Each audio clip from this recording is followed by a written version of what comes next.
Yung mga bro, malapit nang maubos ang mga gatong ko mga bro.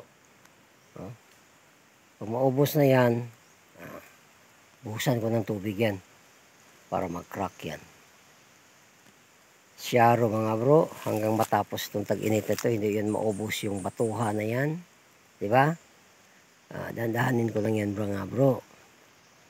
Kasi hindi na ako ano pa ng ibang mga kasama kasi baka maulit naman yung sa aming unang mga tirada mga bro na napalpak talaga. Ito lang, dandahanin ko na lang yan. Kaya yung bato na yan mga bro, may nakuha kami na buhangin na parang chocolate, pero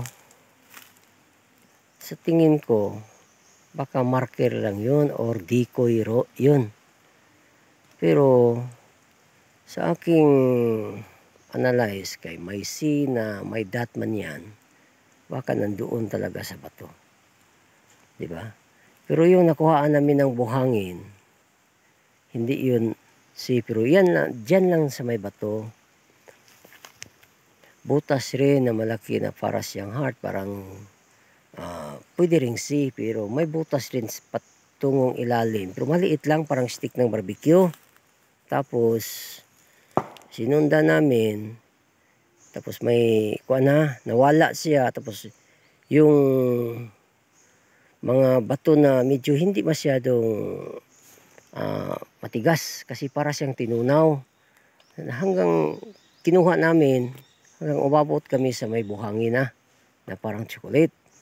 At pagkakuan yan, wala na. Tapos matigas na yung sa ilalim. Yun ang aking sinunog ko na lang. Kasi mahirap naman muilin.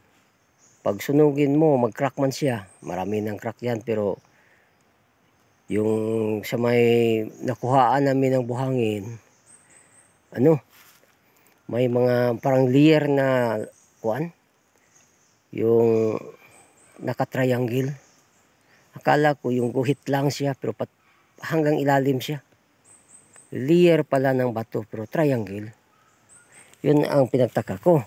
Baka ginawa yun, tapos itinapal doon. Baka yun na ang kasunod. Yun, sinunog ko para nga makuha ko talaga yun. At saka pag masuhin mo, parang halo ang tunog niya. Pag masuhin mo tapos ilagay mo ang kamay mo sa may bato, mag-vibrate siya. Parang may kuwan talaga, may clearance sa ilalim ba. Mag-vibrate siya. O yan lang mga bro, hindi pa natapos. Yan na siguro mga bro.